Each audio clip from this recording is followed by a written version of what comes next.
Really, week 7 for this set, BT17 Secret Crisis, not super crazy. It's pretty similar to what we've seen the past couple weeks. I don't think much is going to be changing just because we're currently at a point where outside of Ancient Gabumon, a lot of things are solved, although I guess things are starting to settle down. So the top 3 haven't really changed. Ancient Gabumon still very good because they can ignore blockers on the board, Magna X, for example. Go figure. Numamon could just swarm, and then Paladin or Imperial Dramon is so good. Like, it just rests most boards. It's just super fast, right? The new Tamers, the ability to go into your level 6 and level 7s and that protection is amazing. And then right underneath them, things that are pretty much been here. I'm so glad to see that Tyrant has come back. Folks were asking the start to say, like, where did he go? Where did he go? When you have decks like Ancient Gabumon running around, Tyrant is actually not that bad because they can almost never get that last swing. You can always just redirect. SOC, my favorite deck, or Dex Dorogoromon right now. Also still doing well. And then right alongside that, Venerate Lugumon. I don't know why there was a surge this week, but there was. It's not a bad deck. It's OTK, like it's always been, but just with scarier pieces in BT17. Now, the interesting stuff is when we get to the rookie level and below. I talked about and I showed off like an Agumon Rush deck a couple of weeks ago, and man, things have changed. Holy crap. Right next to them is Diaboromon, which is like, it feels like when people in the comments mention it, it's like that energy gets like transferred to players in Japan, and they actually just use the decks for some reason. The past like 4 weeks or so, people are like, what happened to Diaboromon? It fell off that quick, and then lo and behold, this week just like pop 3 wins. Right next to them is Lord Magnamon, alongside things like Mirage.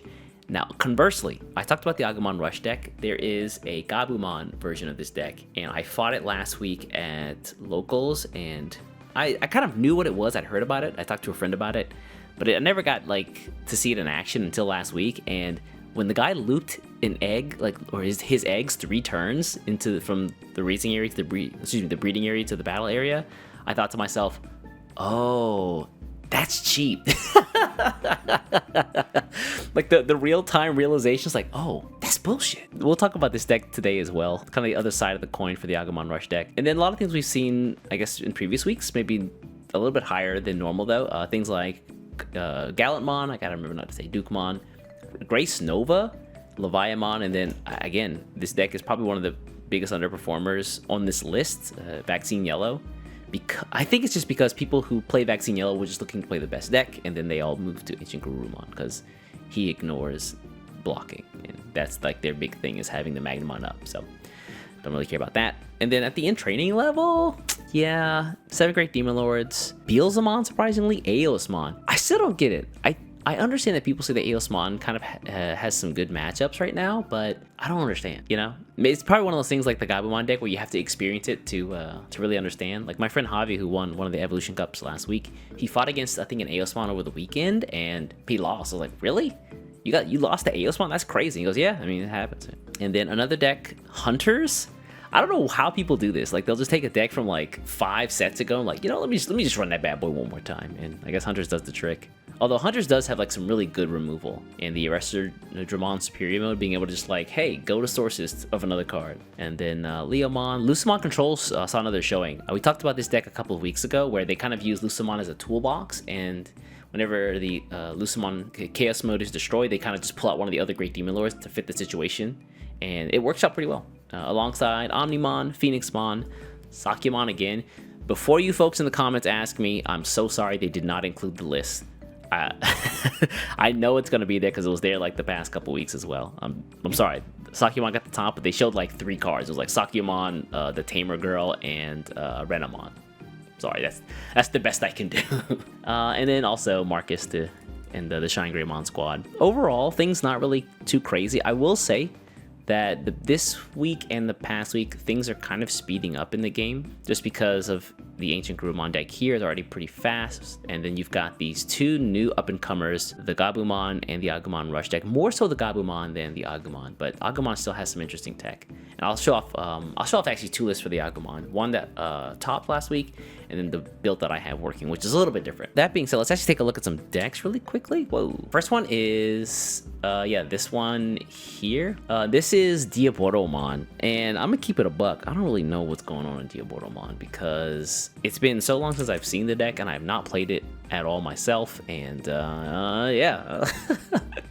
But to be fair, I'm not a super big fan of this build. build, they have some really interesting design choices. Interesting is a filler word here. So for example, they have Ketamon, the old Ketamon, I think like BT2, let me double check, BT5, excuse me, is like a really good searcher in that it grabs 5 off the top of the deck and looks for an unidentified and a tamer.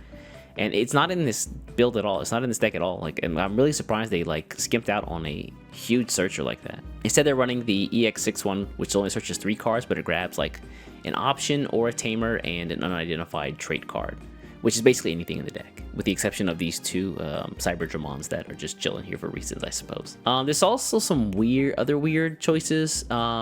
There's only like 2 copies of the BT5, the Chrysalimon here. So his Digivolving effect is alright, like he evolves and you get to play the Arata Tamer if you don't have one on board. But more importantly, his Inheritance effect is amazing. You basically, when you drop another Diaboromon on the board, when you have one, it just gets rushed for free, and all of them do. And it's not once per turn, it's all of them. You just get free rush, and I don't understand why he's only running 2 copies of this in the deck.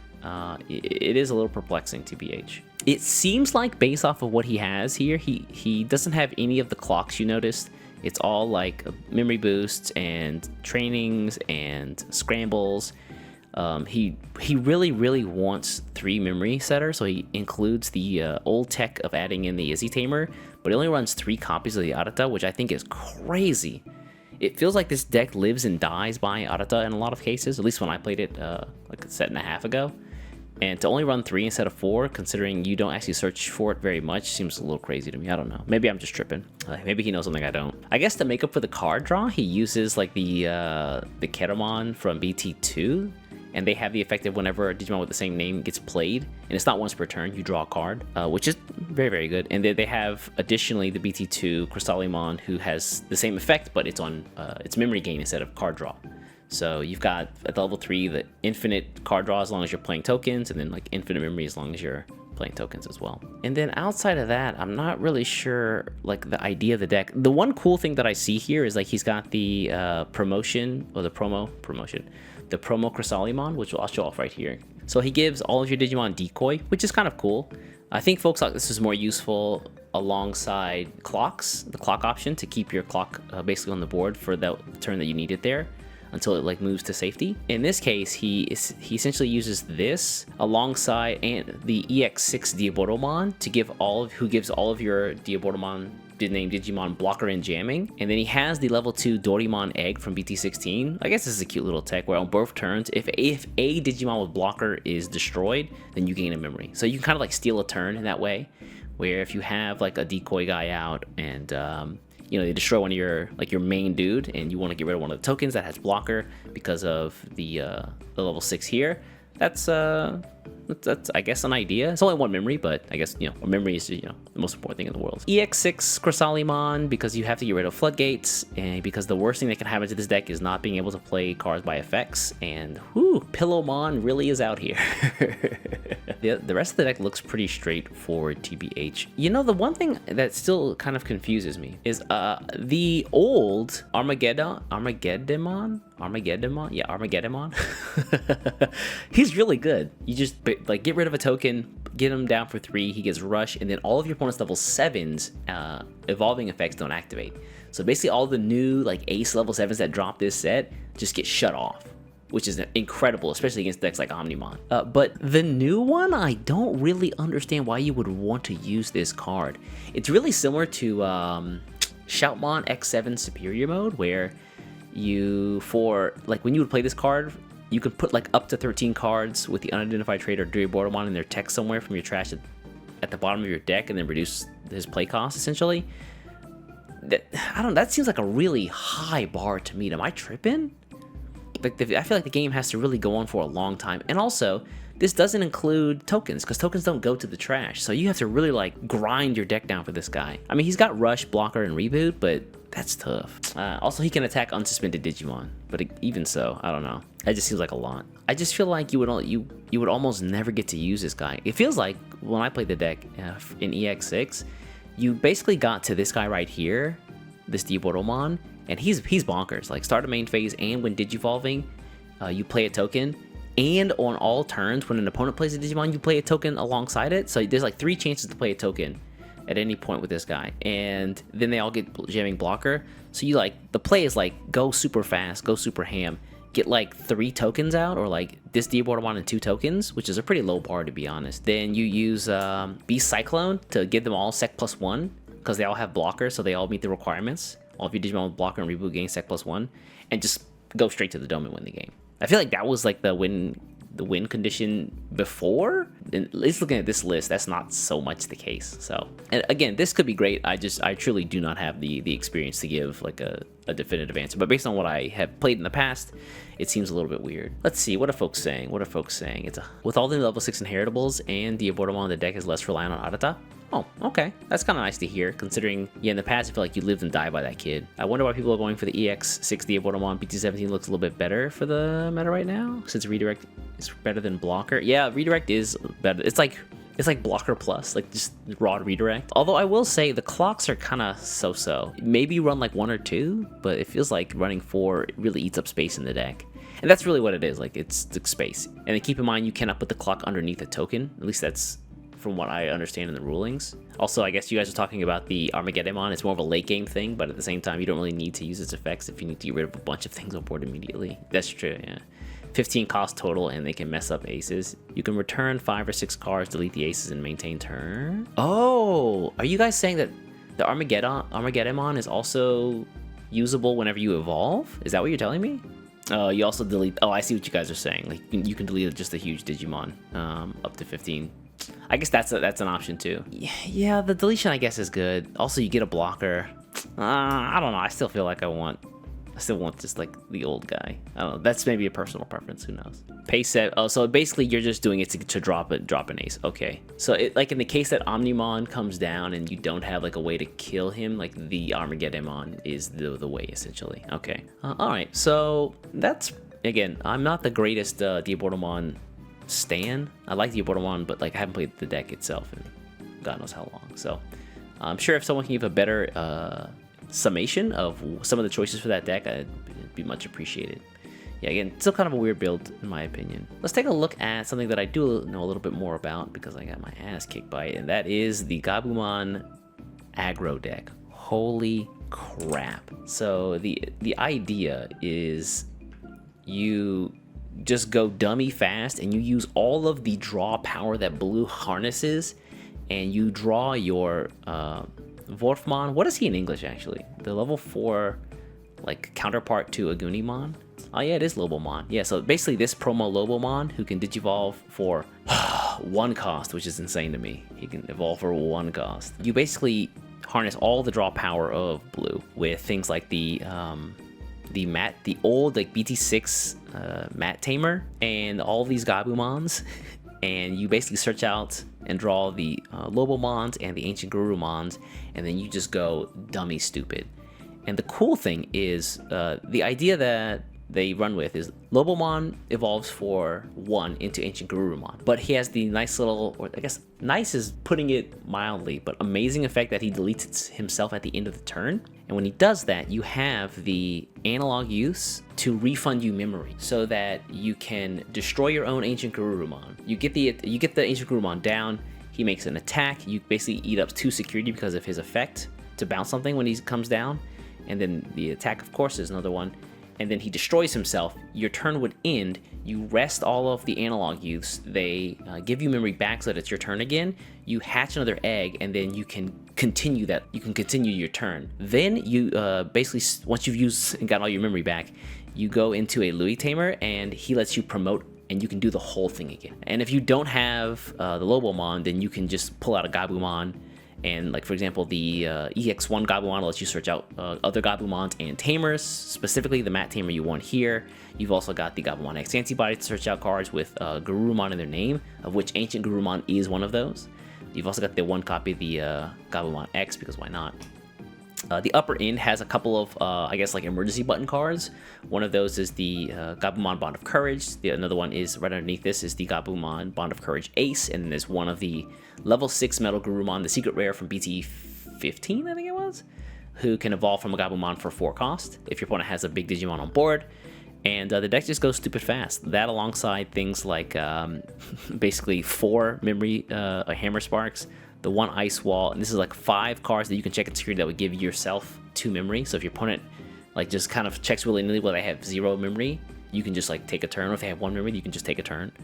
You've also got a couple copies of the boosts and the training cards just to search and to get to your Gabumon for essentially 0 cost. And the 1 copy of the Digimon Kaisers in this deck, because sometimes you play the mirror and you want to slow your opponent down. Digimon Kaiser eats this deck alive, because if you're only really promoting level 3s, and if you can't do that to continue your turn and keep making swings with cards like Louis, then you just fall way behind. Like, he is like the anti-aggro card, and this this is definitely for the mirror. The really cool thing about this entire deck is that if you play down a Louis to pull Digimon back out from raising into the battle area, you get the effect of the Mat Tamer again. This is not a once per turn effect. Every time you move a Gabumon from the raising area to the battle area, you get 1 memory and you draw a card, which is super huge. So if you have like 2 of these guys on board or 3 of these guys on board, you play a Louis Tamer, you're getting memory to actually promote to the battle area. And yeah, because Gabumon continues to be free or 2 cost, and to get to Ancient Gabumon is only 3 cost, this deck is insane and will just eat your opponent's security alive. Yeah, these are 4 copies of Louis and 4 copies of Analog Youth. The 1 Guru Cannon I haven't really seen at all. I wonder if the guy that I played actually used it, because I didn't see it, but I guess it's just for getting rid of some things on board. I don't know, maybe again in the mirror. It's a really useful card, but yeah, this deck is dummy stupid fast.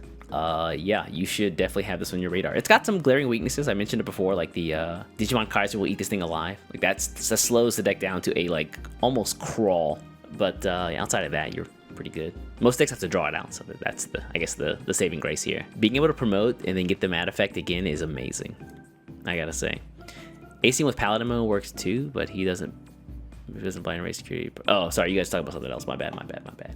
But yeah, this is Gabumon Rush, and on the other side is the other deck, Agumon Rush. Now this one feels a little bit weirder. I have a couple of questions. You know, you can kind of see that the game plan is similar, where they have like the Agunimons, the promo Agunimons, who can, when he attacks, you can spin 2 to Digivolve into Ancient Gabumon, and he goes into the Ancient Gabumon.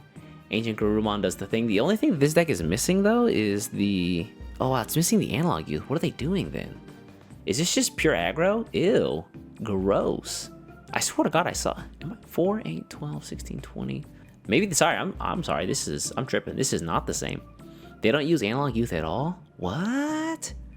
I get why they have the Marcus here, but there's no way to actually play the Marcus down. I guess you have to like end a turn by dropping a Marcus, and then you can pull out an Agumon to make him a Digimon.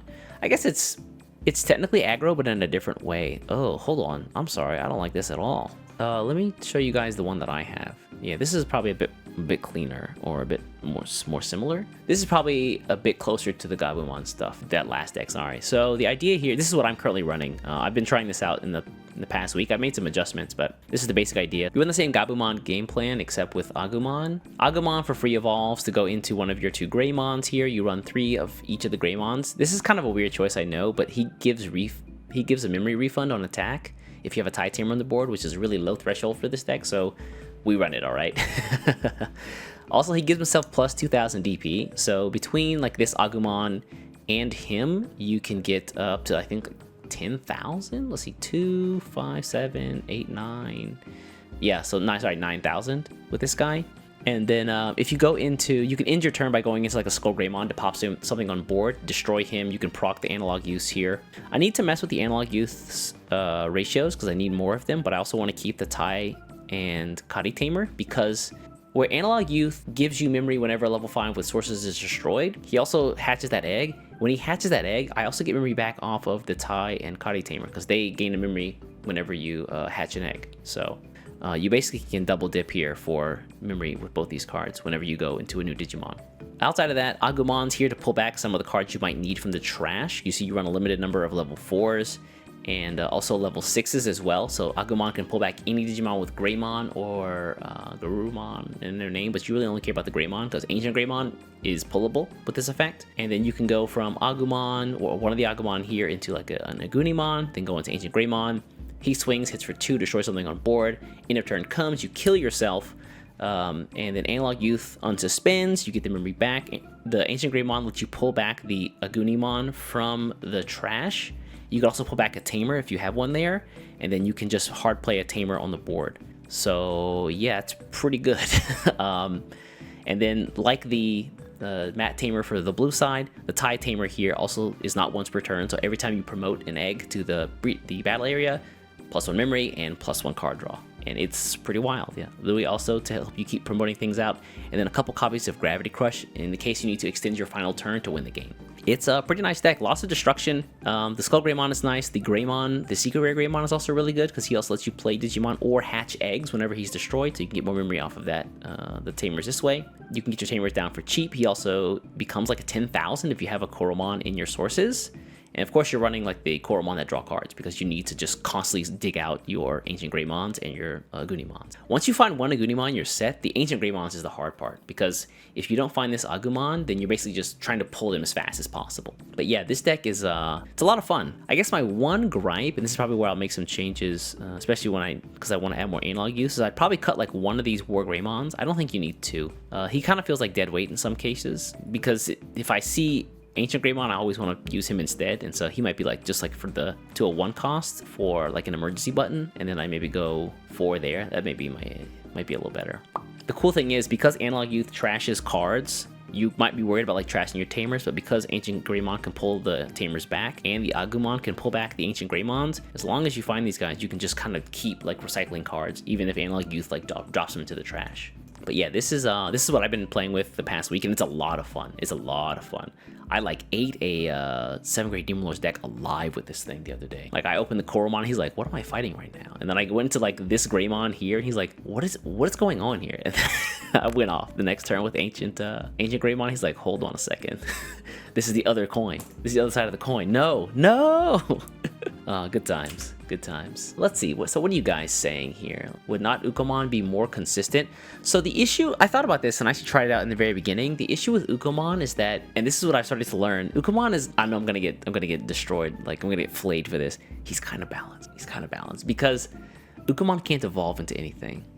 And if I have an Agunimon in hand with the Ancient Greymon, I want to go into that as soon as possible. And if I have to like promote a Agumon, that's cool, but it's not an Agunimon. They gotta spend more memory to get another Agunimon out, and that's just not the play. Then you probably can't play Agumon Rush without BT7. Yeah, I thought about it beforehand. The Greymon feels like it makes a pretty big impact just because he's removal and he plays Tamers for free, and the Ancient Greymon is basically the staple for the deck. Like he is where most of the damage is done. Of course, you can use some of the other cards like the Agumon and the War Greymon here, but for the most part, he really is the star of the show.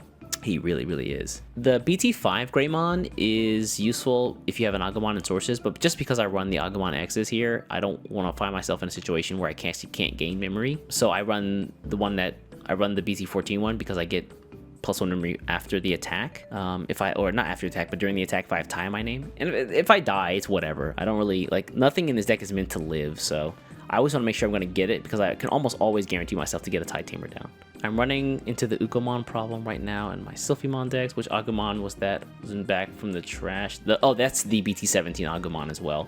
This is the one that's normally played in the Omnimon decks, like the Omnimon Ace decks, but you can just use him as a way to pull cards back from the trash. So he's useful. Like, yeah, I only run him at 2 copies, but he has some use. It's also just a way for me to fill out the level 4s a little bit more with something that's not just like dead weight. Possible to make some space to some options worth it. It's an aggro deck, and so any space that is played or used for rainy days goes directly against my game plan of winning as fast as humanly possible.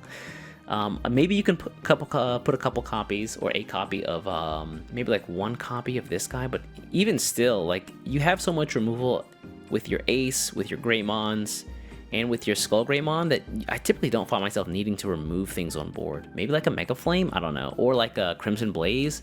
I guess Crimson Blaze would be a really good choice in case you're getting out aggroed. But yeah, if anything, I want to add more Gravity Crushes to the deck. I'd like really just like single brain cell, play Digimon, hit security, that's it. I guess you could run Fireball for more card draw. Yeah, this deck has less card draw than the Gabumon deck for sure, but I feel like it has better memory, just because I get memory off of so many things. And the Tie and Kari Tamer also are something that the blue tamers or the blue deck doesn't have. The new hybrids obviously made for Susanomon. I'm sure they are, but for right now, they're made for destroying my opponent as fast as humanly possible. As you can see here, and well, not here, but here, yeah. But yeah, those are the rush decks that are picking up a lot of popularity right now. Like this Gabumon rush deck is incredibly popular right now. And then Agumon, probably not as popular, but I like Agumon and Greymon, so I'm just gonna try and build a deck with it. And this is the byproduct of that. And that's pretty much it. The game is picking up pace. It feels like decks that aren't really aggressive are starting to run more Kaisers or Digimon Emperors because of decks like this. They can die in like just a few turns. That's pretty much week 7. We're still like 2 weeks away from EX7 dropping, which is kind of unfortunate, but even still, I don't know how I feel about EX7. I'm still like not super pumped, you know what I mean? I want to be pumped, but I haven't seen anything that just like get hyped for this. But yeah, thanks for everybody stop by. Appreciate the love, appreciate the support, and I'll catch you later. Bye.